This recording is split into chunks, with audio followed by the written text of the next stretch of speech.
Hello everybody, my name's Elizabeth and I'm a licensed lay minister here at St Peter's. I wonder if you can remember back at the beginning of lockdown, before any of us could really get our heads around what was happening. I have a really vivid memory of the spring blossom that was just starting to come out in that week. There was a beautiful milkshake pink magnolia in bloom near one of my kids' schools. And there, opposite the station, there were forsythias in brilliant yellow and fluffy pink cherry blossom. We had the most incredible colour-saturated spring, didn't we? One day I was out for a walk with my son and he said to me, "This spring is amazing. It's like God is blessing us." Nature, from planets and volcanoes to insects, even our immune cells. Nature testifies to the majesty of God's name in all the earth. And most of the time we don't even notice. We rush around, our heads down, being busy. But this spring, once work was done, if we were fortunate enough to have it, that is, going for walks or getting out in the garden was simply all that we could do. And many of us noticed nature more than we'd ever done before. Our society values our time because time is money. Whether that's through working longer and longer hours, or in the fight for our attention, which we call advertising.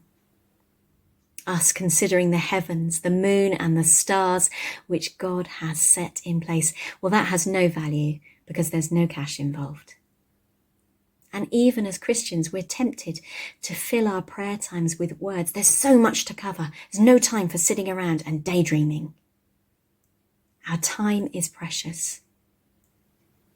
But it's precious to God too. He longs for us to come to him, not with a great long list of prayer requests, but to spend our valuable time with him. Contemplative prayer, gazing at God, being in his presence, hanging out with him, however you want to see it, isn't a big part of life for many of us. But contemplation is God's way.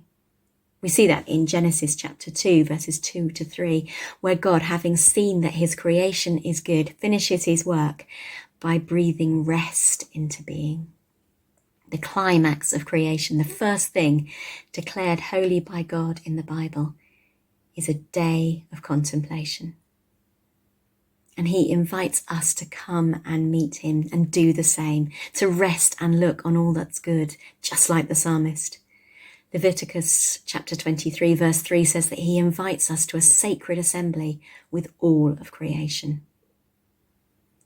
Now, I've always liked gazing at the night sky, ever since Halley's Comet visited in 1986 when I was 11. And a few weeks back, I was reading about the International Space Station.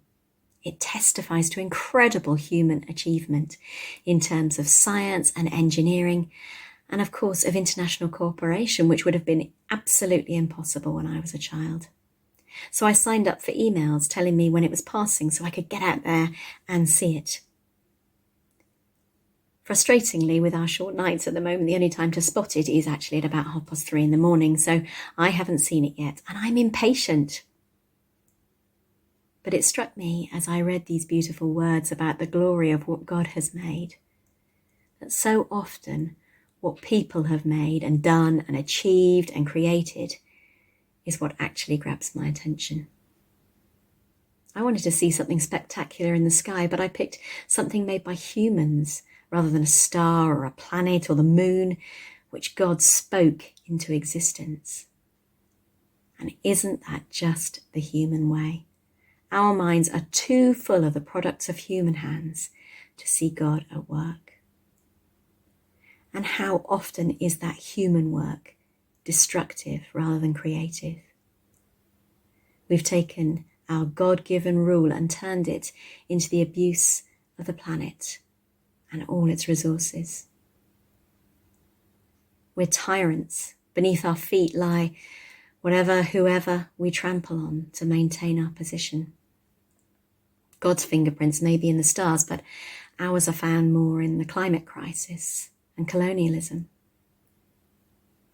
The crowns of glory and honour given to all have been replaced by thrones of fame and success for the few. What are we that God is mindful of us, that he cares for us? What are we?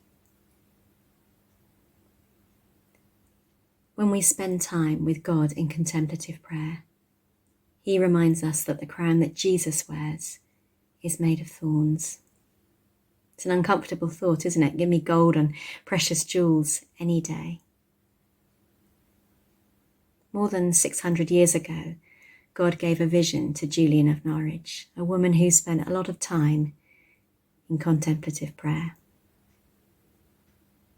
In his vision, he shows her a tiny thing lying in her hand, the size of a hazelnut.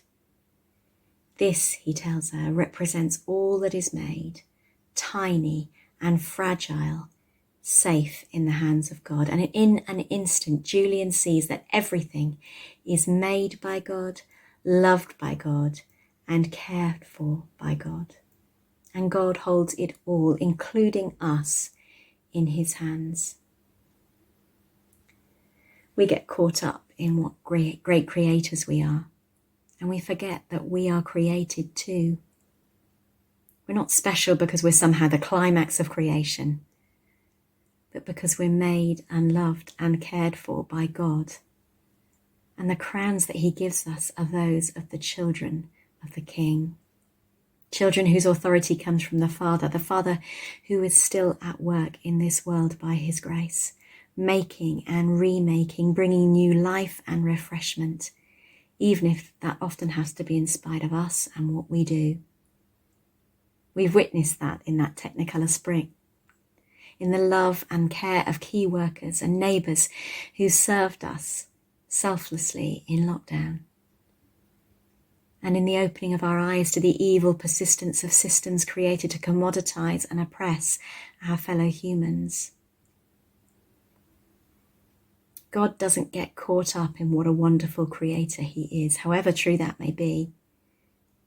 He gets caught up in the creation itself, a God who chose to come to live on earth as a human so that he could work with us and call us from within our midst. And he invites us, his church, to take up the same role in the middle of creation, his children working with him. What that looks like will be different for each one of us. What is he asking us to create or be or do in the lives that he's given us? I really believe that the best way to find that out is by spending time with the Father, setting aside the restlessness which plagues us, and spending time, like the psalmist, noticing God at work, looking for the prints left by his fingers, letting his voice cut through the distractions. So as you go from here today, go and gaze at the night sky or at the sea, smell a flower, feel the wind, taste the fruit, and listen with all of your created being to the Father who made it all. Notice where he's creating in your life and join him in building his kingdom. Because when we do that, we'll be doing what we, like all things, were created to do, testifying to the majesty of God's name in all the earth. Amen.